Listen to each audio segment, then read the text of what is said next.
नमस्कार दर्शक बंधु होम रेमेडी आपण मानकु स्वागत जनावछि। आज आम जानिबा हलदी विषय रे। हलदी खाइबा द्वारा आमर सब कौन उपकार होइथाय ताहा आम आज जानिबा। जदि आपण मानकु ए भिडियोटी भल लागिबो आपण लाइक शेयर सब्सक्राइब निश्चिंत करिवे।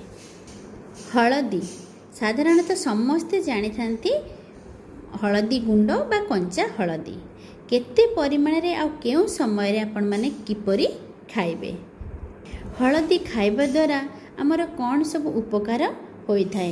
कुर्मी समस्या व्रण भी गाल रे जार व्रण होउथबो बदहजमी हबो आउ स्किन एलर्जी ओजन बढ़िबाठारु आरंभ करी मारात्मक कैंसर रोग को मध्य भल करिवार क्षमता रखिथाए ए हलदी।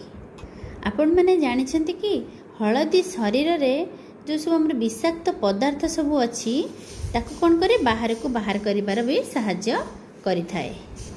जदि आपण माने सखाळु अल्प उषुम पानी रे हलदी मिसाई पीबा द्वारा पेट रे विभिन्न समस्या मध्य दूर होई थाए।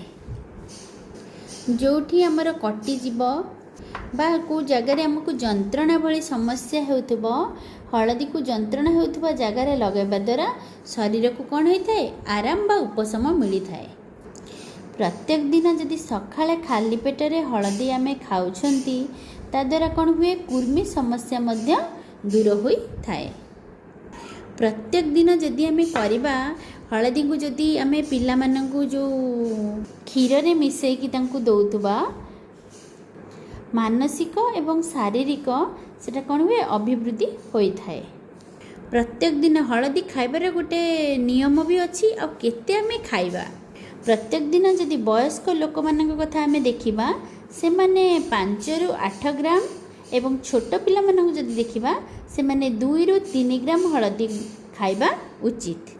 आपण माने सब बेले मन रखिबे सकाळे खाली पेट रे जदि आपण हलदी खाउछंती एटा पानी रे हो बा क्षीर रे हो मिसेकी ता आधा घंटा परे हमें जेकोसी खाद्य खाई परिबा।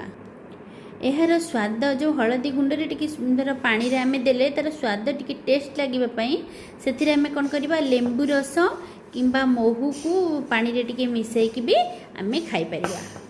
आमे तो जानिले हलदी आमे को माने केमिति खाइबा आ को माने ही खाइबा आ केउ माने खाइबा नाही केउ माने खाइबा नहीं ता भी आमे आज जानिबा।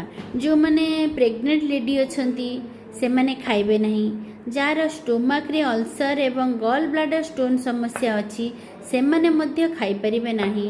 से माने हलदी और हलदी क्षीरठु मध्य दूरे रहिबे। मन रखिबे ए जो किणा हलदी गुंड अपेक्षा ये जो कंचा हलदी की जदि हमें मार्केट रू किणी के आनी ताको फ्रिज रे हमें स्टोर करी रखी आमे जदि प्रत्येक दिन या को व्यवहार करिबा सेटा हम देह पई बहुत भलो। आपण को जदि ए टिप्स सब भल लागुतबो आपण माने मते सब्सक्राइब करंतु शेयर करंतु कमेंट मध्य करंतु। मु आपण मानक पई एमती सुंदर सुंदर वीडियो आनिबी। रहिली धन्यवाद। We'll be right back.